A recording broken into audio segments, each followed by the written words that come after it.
Hello! Are you thinking of getting your workplace communication right? Well, guess what? You've come to the right place. More after this.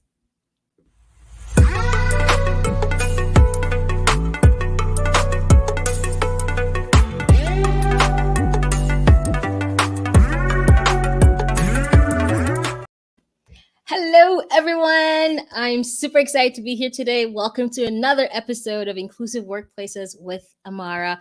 I'm your host, Amara Igboegwu, and today is another amazing episode. I tell you, I have the best guest. You will be super excited to see her, and I'll be introducing her shortly. For those who are watching on YouTube, hello, and if you're watching the replay, please feel free to write in the comment section. I promise you, I will get back to you. I will text you. I will write the comment section and respond. I promise. And if you're watching live, hey, please tell us, where are you dialing in from? As I promised you, today we have an incredible guest. We're going to be talking about getting workplace communication right, and we have none other than Leslie Nydick, the conflict strategist, as I bring her on. Hello. Welcome. Oh, thank you for having me. Hello. I'm so excited to have you on, Leslie Nydick, because of what you represent, and we've already had conversations around conflict, around communication, and it's so great to have you on here today. And I know we're going to have a really great time talking about a topic that is so powerful, right, Leslie? Absolutely. And it is my favorite topic. Exactly. And if for those of you who don't know Leslie Nydick yet, okay, she is passionate. I mean, and I kid you not, and you will know by the story we're about to share. She is really passionate about building, inclusive workplaces using the lens of, strategic communication and really trying to address those issues that come up because you're working with different people. You have conflict, and all kinds of things come up, and so she's really passionate about addressing that and helping organizations and businesses meet their communication needs. So I want to just quickly share about her passion and what she loves to do. So Leslie Nydick has a broad background in negotiation and conflict management. Her experience includes mediating business and workplace issues, arbitrating for the stock exchanges, court appointments as a neutral end coach, and of course, leading training in conflict management, negotiation, and communication. And we have her here. It's amazing. I'm so Thank excited to you. have you. Thank you so much for coming on the show. Thank Welcome. you for inviting me. I'm sure, I think stories are so powerful, right? And I just want us to maybe tell or share with the world how we met and how we got here. Do you want to share how we met? I think it's exciting. I think it's a classic, LinkedIn story. Yeah. Somehow I saw one of your posts, and I'm just going to read a statement. There was a sentence in there that caught my attention, of course. You wrote, engaging in difficult, uncomfortable conversations is critical in learning how to integrate better to live and work in harmony. So, of course, Mm. not only did I think maybe we had something in common, I was like, I got to comment back. So I did. And I had written, I look forward to the opportunities of difficult conversations because it's always an opportunity to learn more. We need to be comfortable with being uncomfortable. And of course, for us, that just started the conversation, Of and course. it was immediate. Absolutely. And one thing I really loved about what you said there, Leslie, was you so it wasn't like a hello, oh great job, or wonderful. You really crafted a beautiful response. And I thought, wow, this is, I would love to get to, Leslie. And we hit it off right away. And we thought, why not share our ideas online and with the world? And I just think that when we think about communication, it is such a critical, not only a critical skill for leaders, but a critical culture. Having the right communication culture in an organization or business is critical for its growth, for meeting its bottom line. So I think we're in for a beautiful treat because we're going to be talking about those issues, the pain points that people have. So I hope you're ready. I hope so. Oh goodness, I'm super excited. Me And so too. so for those who are watching live, please feel free to comment and tell us where you're calling in from or dialing in from. If anyone's out there, out there on LinkedIn, please share where you're dialing in from. And yeah, in the comment section, that's always nice to know who's watching this.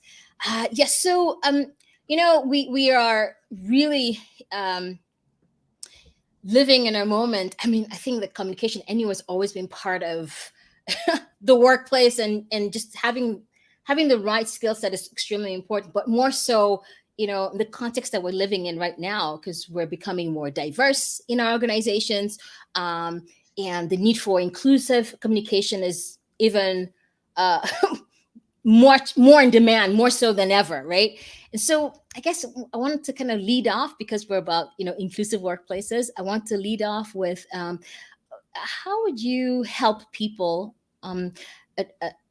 engage in more inclusive communication? Like, what do you think we should be doing, especially given how diverse the diverse workplaces we're working in? Yes. I mean, as you can imagine, there's so much to consider. So I want to focus on a couple of factors that I think we know, but sometimes we have to say it out loud. Yeah. I mean, first, as humans, we want to be seen, heard, and respected. Mm-hmm. And that's important to remember. And second, that as individuals, each of us perceives things differently. What Mm-hmm. we hear, how we say it, and we just have to keep that in mind and keep that awareness high, Mm-hmm. because then what can we do about it? First of all, easier to say than to do, but we have to Totally. be intentional with our Yeah. choice of words and how Mm-hmm. we talk. Um, Increase our awareness that our intended message is often perceived differently than you intended. Mm. And that's where you need to communicate. So, one thing is to be flexible, read the room. Whether you're talking to one person or many, if you're seeing or hearing that it appears that your message was not received as you intended, then you need to do something. That's what communication's for. You can Mm. either reframe how you're saying it, you can, which is, in other words, explaining it in another way. You Mm-hmm. can start asking questions to better understand, like, what are they hearing? Because that'll help you understand, maybe I should explain it this way, or maybe I didn't explain everything that's in my head, which happens a lot. Mm-hmm. People are not mind readers.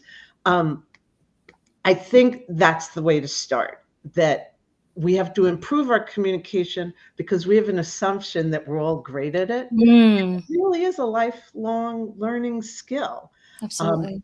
but it's so critical for inclusive communication. Yeah, I really love what you said there about reading the room, and the need to just be aware. And I think that just connects again to the self-awareness as a leader. Are you aware of the people around you? Are you reading the room and seeing, because sometimes the faces really betray people. Because when you're talking and people are like looking like this, that's a problem. And so, are you able to, reflect and see what's going on in the room, and really maybe have a course direction, or maybe restate your question, or maybe ask a clarifying question, and we'll get back to that. You wanted to say something, Leslie? And I was gonna, it's that adapting, like a Mm. lot of people, and you know it, like when people are nervous, they come in a room and they have a Hmm. specific thing to say and they Yeah. won't change course. Mm. But the skill is knowing, like pausing and knowing that sometimes you do have to change course or Yeah. slow down or speed up or add more or ask questions. Yeah, absolutely. I want to kind of piggyback on that, because I keep hearing, people talking, and actually in my organization, I'm taking an action learning course, which is really focused on asking questions. And I wanted to, maybe you being the expert, you share a little bit about how do we engage in clarifying questions, or even active listening? Like, these two kind of go hand in hand, right? So how do we, how, you've talked about it, mentioned it twice now. So I think we can piggyback on that and just follow it up by, sharing what are some ways in which we can engage in, engaging, asking clarifying questions and engaging in this active listening? Sure. Two very important skills. Yeah. Let me start with listening.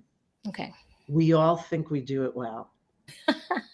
I think I do it well, Mm, but I now know we don't. It mm, takes intense attention.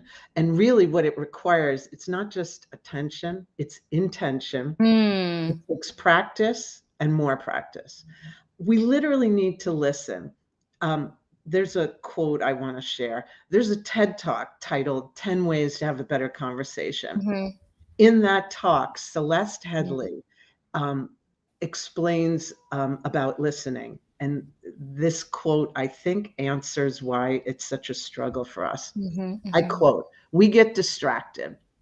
The average person talks about 225 words per minute, but we can listen at up to 500 words per minute.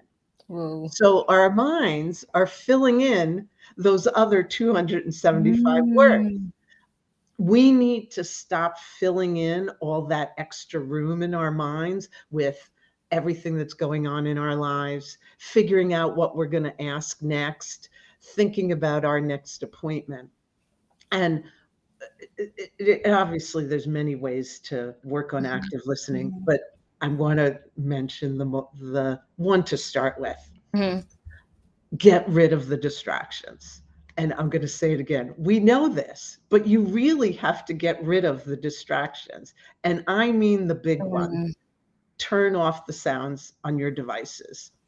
Ah, Move those devices so that you don't see the notifications lighting up on the phone or your tablet. Do whatever you have to do to get them out of sight. Because why? If you're even looking or glancing, mm, then there's a gap in your listening, and you've probably missed a lot. That one is mhm. big, and that one, we all have to do. I know. Um, I think that's enough work for listening. Let me get to Yeah, clarifying questions. sure. The reason why they're so important is because it helps to confirm what you understood or interpreted from what someone said.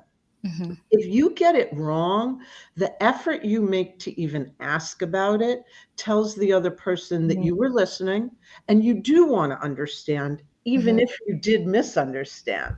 Right. And let me give some examples of what these questions might sound like. Hmm. You might say, "What do you mean by X? Mm. Could you explain more about Y?" And this one helps, this next one. "I think you're saying Z. Did I get that right? Or do you need to correct me?" These type of questions and the way you say them invited dialogues that both of you can explain what you said or heard. It almost becomes like a collaboration effort to gain deeper Mm. understanding.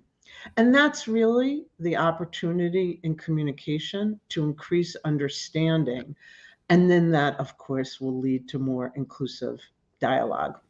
Gosh, this is amazing. I love this. I'm just trying to type as fast as I can to share with everyone so that they remember asking clarifying questions. Absolutely. What do you mean by X? And I think you're saying Z. Like I think these are really powerful ways of making sure there's alignment, because I mean, I have to say I'm a total victim. I'm a victim of talking and kind of looking at my phone, unfortunately.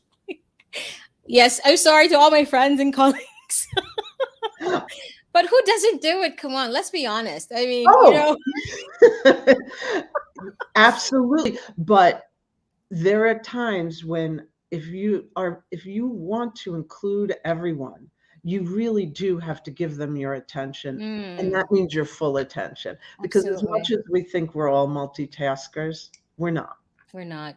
Yeah, I just love how you frame that, and also about asking clarifying questions. I can't tell you how many times I've had arguments because I said something and somebody else took it the wrong way, and and it was just a fiasco afterwards. And I think that, and that's just life, right? That's just how we engage in general, because, we have brothers and boyfriends and husbands and sisters, and, we're all, like you said, in our own worlds. And if you're not asking clarifying questions, you're just leaving yourself in, the communication at that point to, to potential misunderstandings, which then end up creating a lot of conflict, and so, asking these questions. And I think these two, I know you said the three, but these two here are extremely important. I'm definitely going to think about that moving forward, in my conversations, asking questions like, what do you mean about this blah, blah, like X? Or, I think you're saying this. Is that correct?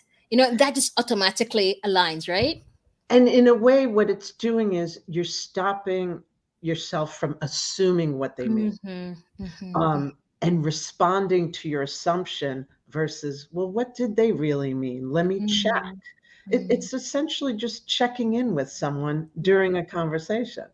Awesome. I absolutely love that. And I think that, the experience I shared on that post about my colleague, and how, she said something and I heard something else, and I was like, what? And then she, and then she came back and we just clarified, we used the clarifying, questions method, and we got to the bottom of it. And it was just a cultural difference, so this is something that's part of working in a diverse organization. And as most organizations become more and more diverse, the tendency for misunderstanding and conflict is, a given, right? So I guess, go ahead. You could probably spend an hour talking about cross-cultural communication and all the nuances and issues, and how we all actually talk differently and hear differently, and what we say and don't say. Another topic for a future live stream. Sure. And what I wanted to just quickly add, though, is, I think it's a perfect segue to conflict. Like we were just talking about, being in a diverse group, work environment, team, clients. How do we address?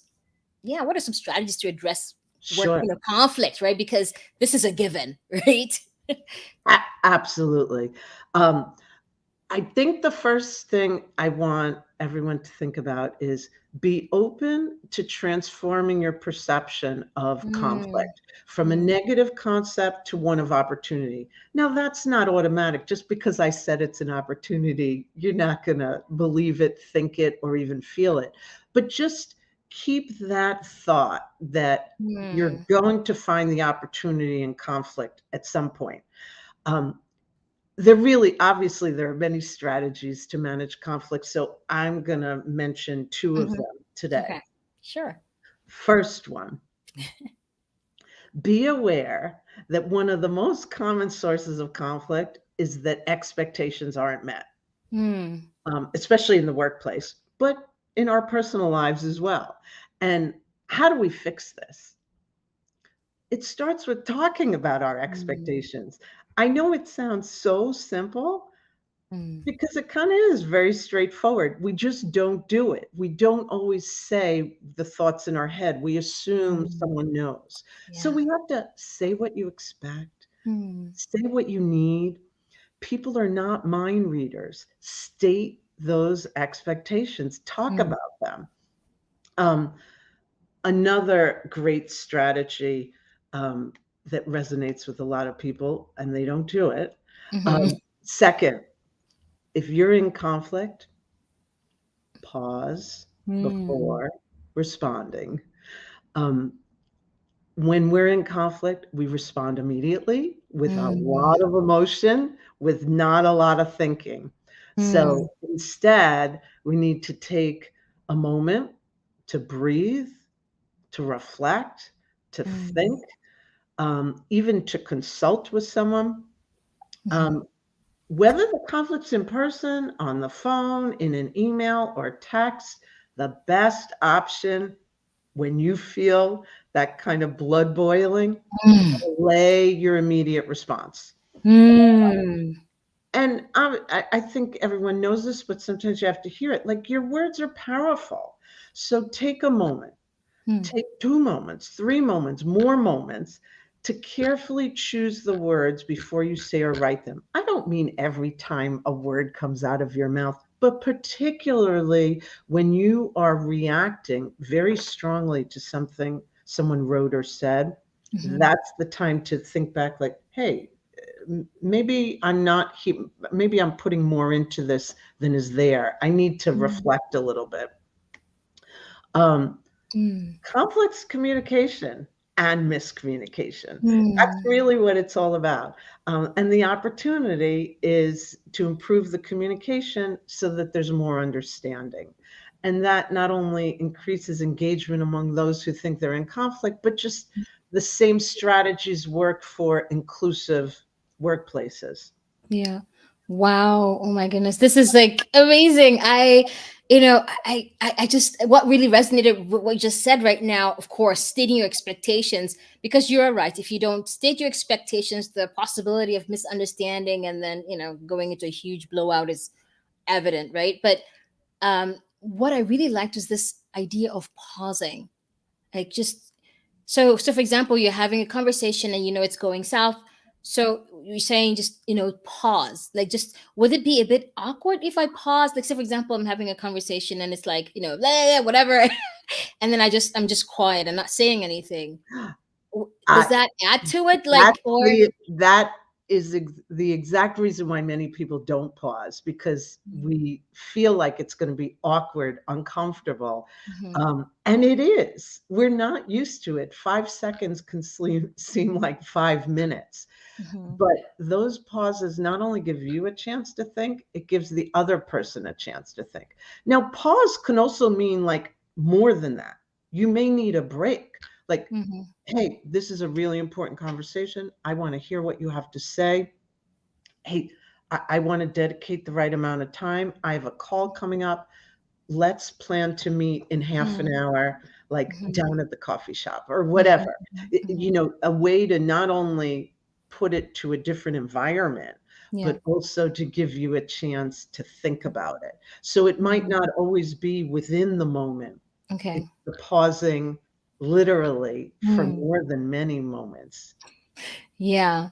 I'm just thinking, yeah, I mean, I think that's a brilliant idea. Is if you see this, both sides are just going, rah, it might be a good idea to just, take a moment and just say, why don't we come back to this topic, and when we're a bit calmer, and to, because I think when you're having a conflict and then, tempers are flying, or, the hostility is just like, rising, and you can tell the passive aggressiveness in the voice or tone, that could offset, that could cause you to say something you regret later on. So taking that moment and taking that break, I think, is, like you rightly said, is extremely important. Yeah, go ahead, And Leslie. something you said made me think about something that, Mm, yes, when you are both noticeably heated and mm-hmm. upset, validate the other person's feelings. It could be like, Mm, I know, like what is mm-hmm. happening here is Yeah. very stressful. I think this is incredibly important. Let's Mhm, take the right amount of time in the right space to talk mhm, about this. mhm, And you can say, let's both think about it and come back mm, to it in half an hour or mm, whatever the amount of time is. But yeah. validating it will be like, oh, you're right. This is really important. Mm, And yep, let's schedule a specific time in a private room to talk about this. yeah. I hear people say things like, for example, I hear you. Like, how does that sound? Does that sound a bit? I don't know. Sometimes it could be condescending, I think, but that's just me. I don't think I mean, sometimes I hear that I hear you, or I've heard you. I don't know. What are some words we should maybe avoid? In the Well, attempt I- to validate. I'm Yeah. going to make it sound very complicated and difficult. It depends on the person. I mean, we Mm, all have words that personally mhm. are almost like our hot buttons, Mm, and the other person won't necessarily know. It no. takes Okay. us to know. So for you, if you hear, like I just go, oh no, I heard you. Okay. That's going to trigger you a little bit.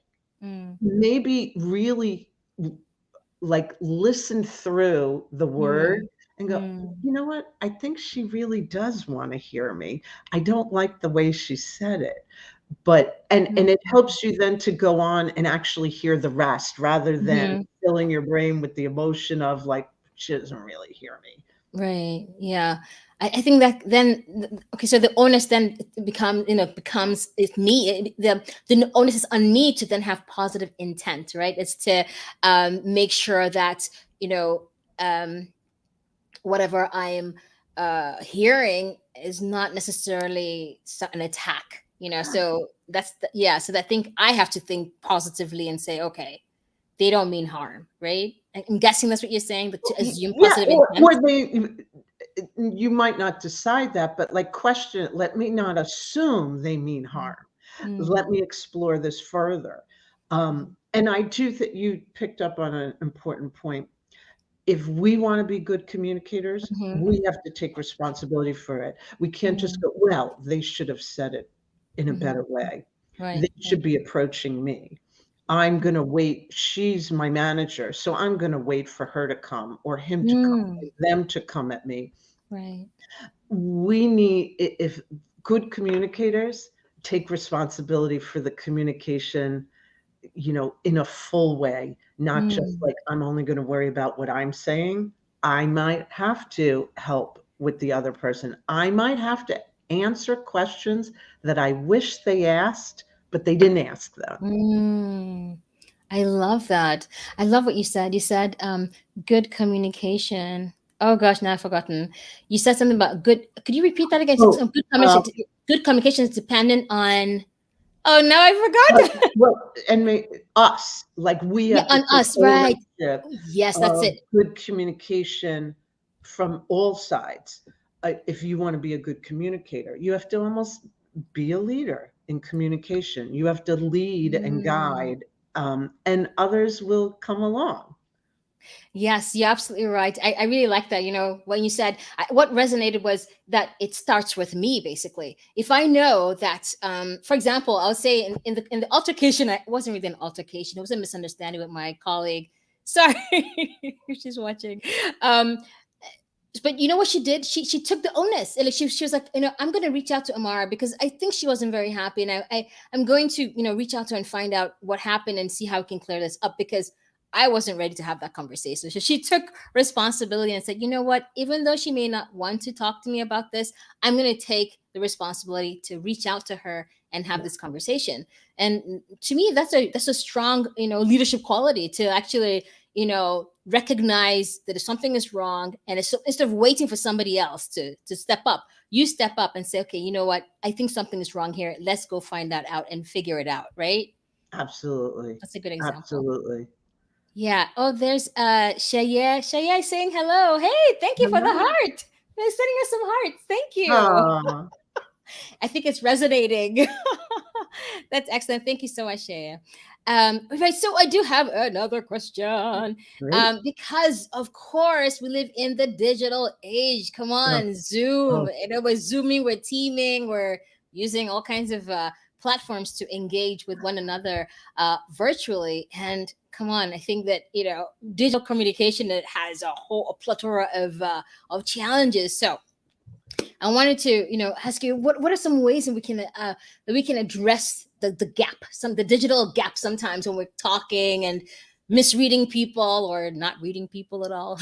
What do you suggest? And there are gaps. I mean, so obviously, like you said, there's this assumption that we have great communication going on because we are, like you said, we're Zooming, we're texting, we're messaging, we're still emailing. But there's a lot of miscommunication going on. So obviously there's a disconnect. And most of it is there's hardly any opportunity to really talk and to ask questions, to clarify, to summarize. Those are like key elements to help resolve miscommunication, but they're not happening. And it's because, as everyone would assume, the opportunities are limited. And I'm going to state a few. Like, we miss those chances to chat with people, like when a meeting is ending or after a meeting, because what happens when the online meeting is over? The host just clicks end. Oh, now you can't even talk to the other person, and will take much more effort to continue the conversation with whoever might have been sitting next to you at the table. Those informal meetups when we used to walk by someone's desk or their office, or you'd go and have a cup of coffee or tea with someone, or meet for lunch, or just fill up your water bottle. All of that is gone for now. So we have to deal with that. So what should we do? We have to be more intentional. We need to really talk more. We need to create opportunities for the informal dialogues. If they can't be in person, then find ways to add communication with your voice. Your voice communicates so much. And if you're only writing emails, then you've stripped away that voice communication. And Amara, you do this so well. We had been sending some messages back and forth with each other. And then all of a sudden there was this like voice message I listened to. And your voice said it all for me. It almost didn't matter what the words said, the passion and the excitement was conveyed. And that's why I'm mentioning it. There's another tip I heard it from someone recently. It's just a good thing to consider. If you're texting and emailing with someone and you have more than 2 exchanges about the same issue, stop and pick up the phone. Because it's just going to keep on going back and forth. There's obviously, you need more ways to communicate through the voice for someone to hear.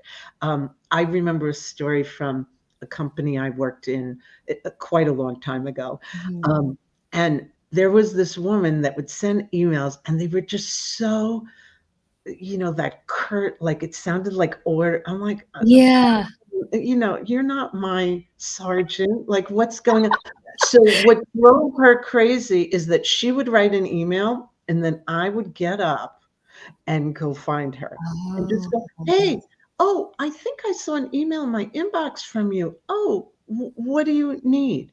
And when she would say what she needs, it just would come across in a different way. And I knew when I would read her email, my blood would be boiling. Oh my gosh. And it just really, it works. To hear someone's voice matters. And it's an integral part of how we say things. I think how you say it often is heard louder than what you say. And it takes a lot. It's extra effort. You've got to be proactive to try to initiate some of these more casual dialogues and talk that we don't have. We're so formal. We have the agenda for a meeting. We just read off, what we're doing, what the due date is, when we're going to be done. And then we're just done. We don't have those little side conversations that build the communication and the relationship and the understanding. Absolutely. And I'm telling you, Leslie, people are really resonating with what you're saying. I want to quickly, kind of go back to what you said earlier about this informal dialogues. I also feel like a lot of times when we're running, team meetings or just, all hands meetings or all staff meetings, it's just like really like this. Yes. Super serious. There's no warmth, come on, like we're human.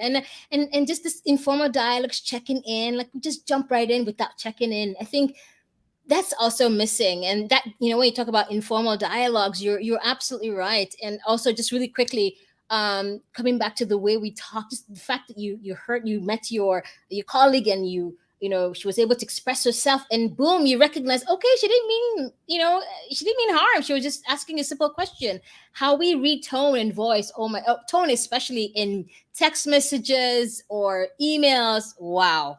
It could be night and day. And literally the comment section is just going on fire. We have Shaya says, I miss the elevator talks sometimes, Yes. Right? Oh my God. I mean, I remember one company I worked at. I mean, it's almost like you went downstairs to hang out in this corner coffee shop because you knew you would run into some like people from different departments or whatever. And it was just, and then when you eventually worked on a project with them, it was so different. You had some communication already, like a framework of it. And then when they say something that kind of sounds a little off, we feel more welcome to ask a question and go, Mm, wow, oh, what did you mean? Oh, no, I didn't mean it like that. This is what I exactly. meant. Yeah, yeah, exactly. I mean, so, it's just because we're working from home now, like, that the connection is not really there. Thank you so much, Shaya, for joining the conversation. Juliet says, I really miss chatting with people during, before, or after meetings, right? Like, that's exactly what you're saying. Absolutely. I mean, I was one of those people that I always liked going to a meeting early. First of all, Mhm. especially if I was leading it, I was nervous about doing it. It was more comfortable to have myself settled. But also I liked like having those one-on-one conversations as people came in, because the group Yeah. of 20 sometimes was overwhelming to be able to speak up in. But if Mhm. I knew, if I like was able to say hello, like good morning, good afternoon, oh, how was your weekend? I mean, you don't have to get personal, but you can get personal without being Mm. too personal. Love that. Love that. Absolutely. Wow. And so many words sharing. So let's just go right in. Yes, sharing and connecting. You know what? I think the fact that the act of exchanging and sharing really kind of builds that bond. And that kind of builds that belonging, that inclusiveness that we're talking about, that inclusion, right? Yes. Absolutely. Oh gosh, we gotta go Absolutely. to Liz. Liz is dialing in from I believe she's starting from Nashville. Did I see that? Yeah, she's from Oh, Nashville. wow. Yeah. Hello, Liz. Thank you so much for Hello, joining Liz. in. And she says, I miss the ladies' room talk. Man. You Yeah. know, she reminds me of years ago, I wasn't always involved in conflict management. I was Mhm. involved in conflict. That's what got me into conflict management. And I Mhm. used to be in real estate and construction and renovations. I worked at Radio City Musical, and she mentioned Oh, ladies' rooms. really? The if anyone hasn't been to Radio City Musical, you must go, because the ladies' rooms have the best waiting areas Mm-hmm. of any building I've ever been in. And the chat that used to go on in those waiting rooms was incredible. Absolutely. And unfortunately, because we're restricted, but hopefully things are changing and maybe we'll get to have more opportunities to connect that. Maybe. Yeah. Definitely. And then some more people are sharing. Oh, so Juliet Oharu says, voice notes. And she just kind of, I think when you talked about, just hearing the voice, it just really helps you immediately connect. I think just Yes. hearing voice helps you connect. You can hear the energy. And I think that's what Juliet was referring to. And Um, I mhm. it, I'm thinking of something that I do, and I didn't even think of suggesting it. Yeah. If you're ever the one leading a meeting, I will schedule to start, but I'll let everyone know I'm not going to be Mm, on until, like, if it's a group, 15 minutes in. And mhm. but I want them all to go on, and I'll let them know there's gonna be a Mm, breakout room and things like that, where mhm, people can have that chat that they used to have. It's still difficult because you're not having that side by side chat. It's a group of people, but it's mhm. a way to try to create opportunities for people to have the informal chat either before a meeting or after a meeting. And use breakout rooms. People don't, um Use it enough, you think? yes. Uh-huh. Yeah, absolutely. I think that's a really brilliant idea. I usually run trainings online, and like I have to say, most of the time we're running out of time, and I just like end the meeting. But it could be a good idea to leave the room open and just have people continue talking. And that could be. I'm going to try that. I have a Yes. training I'm running next week, so I'm going to try it out and see how that works out. More comments are coming in. This is good. Loving the engagement. Thank you so much. I have here Shaya again. Woo! Shaya's on fire. Woo woo! Thank you. Shaya says sometimes getting to know people outside of the work, outside of the meeting space, deepens the relationship. Wow. Yeah. Absolutely. Yes. Yes. Absolutely. Mhm. You know, I was part of a workshop. I think his name is Dr. Zach Mercurio, I believe. And he was just talking about how do you make people feel like they matter? How do you make people feel like they're valued? I mean, the only way to do that is by knowing the people, right? If you need to kind of invest some time to know your staff, know your colleagues.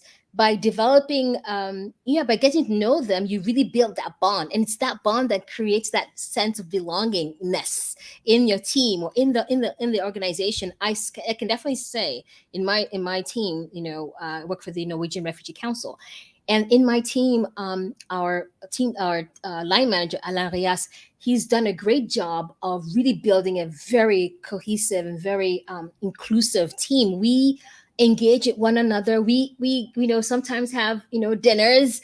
We go to picnics together, and we've become a really close knit team. So it builds a psychological safety that allows us to then have those sometimes tricky conversations, knowing that we are really coming. Well, so that allows us to not have this negative perspective when we hear something that sounds a bit off. It's so easy to become aggressive, but knowing that you're in a safe place, that they have good intent, and that's really helped build our team. So yeah. And you feel comfortable to ask, like, hey, this seems very contrary to what I expect.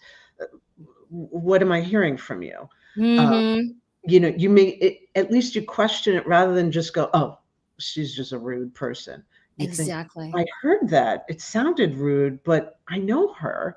No, this doesn't sound right. I'm going to talk to her offline, separately, and find out if I heard it wrong or whatever.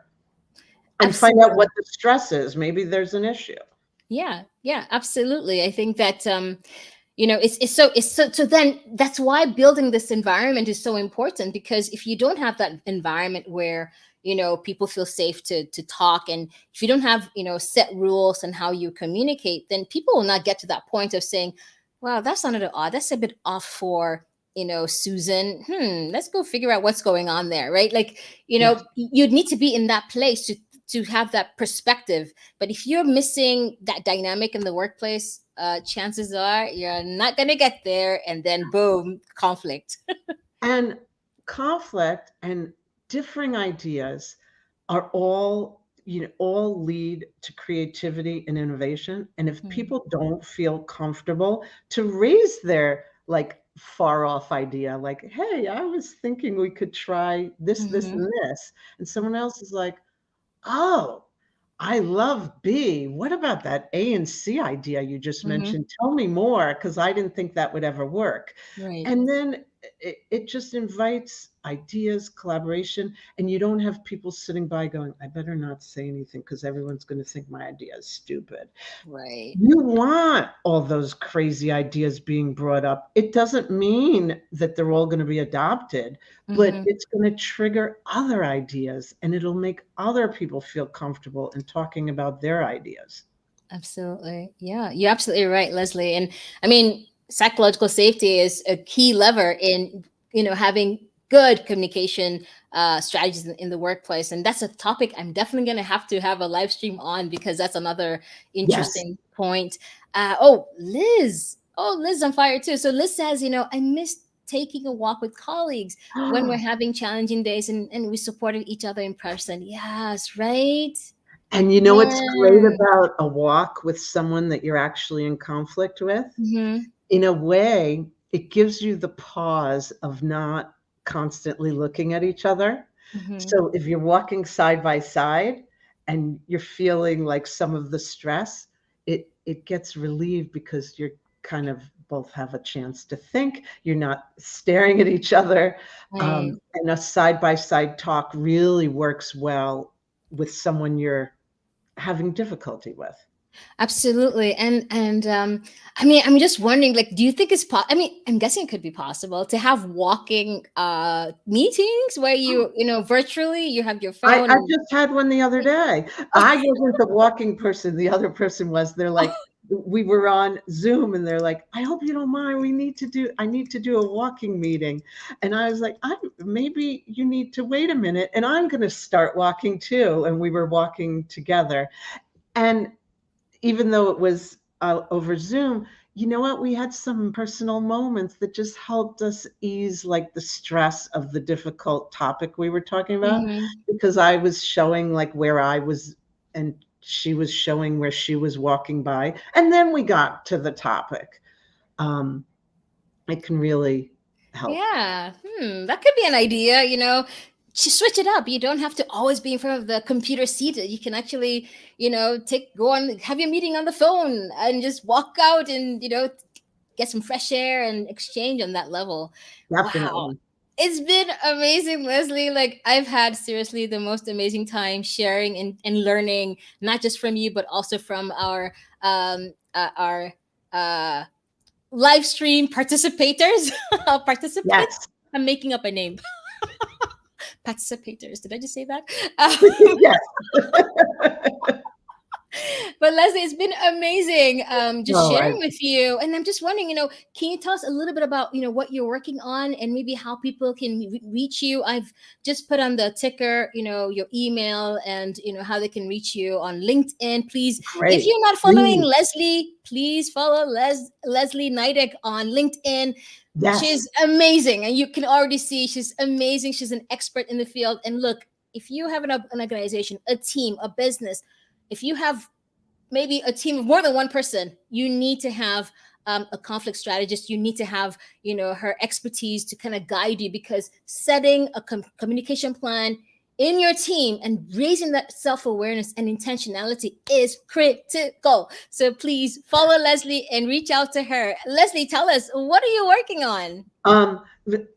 A few different training programs in negotiation and also communication. And really what I'm mostly working on is a blog that I started last summer. I want to share, and I call them the Strats. It's strategies. They're bite-sized. It's things like listen more, talk more. And I put them out about every 2 weeks. And I post them on LinkedIn, of course, as well. And I just love the conversations that are going on. Not only, do I want to share what I know, but the feedback helps me learn. I'm just always curious just about continuing to expand, knowing what the challenges are. So that no strings attached. I just love sharing. So if anyone wants to subscribe to the blog or just read them when I post them on LinkedIn, whatever it is, just connect with me, because I love the conversation. Awesome. And connecting on LinkedIn, the networking is incredible. Yeah. I'm sure you all know that, but it really is. It's genuine, and you can find people that can challenge you and be curious about what other people are doing and learn more. It's just exciting. And by the way, on LinkedIn, Leslie Nydick, make sure it's me that you connect with. I do have a distant relative named Leslie Nydick, who's also on LinkedIn, but I'm the conflict strategist, so I think you'll be able to pick me out. So Yeah, I would love to connect with all of you. Awesome. Yeah, so please go out there and connect with Leslie. She is also the conflict strategist. You need her. It's been amazing having you on, and Liz actually agrees with me. She says, "Great sharing today and learning." Absolutely, it's been awesome having you on, Liz, Shaya, also, and Julie. Juliet, goodness, I'm calling her Julie and Juliet. Juliet has been awesome.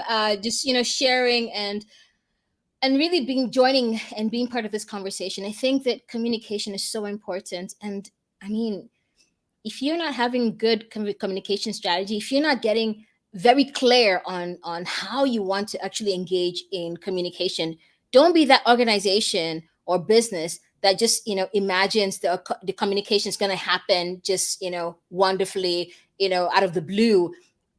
Leslie mentioned, if you're listening, she says intentionality. You've got to be intentional about it, right? So it's so important. And yeah, this has been really great. Okay, Liz also has something. She says, "I love building community in virtual classroom training classes. New ideas today." Whoa, great! This is great. Thank you so much.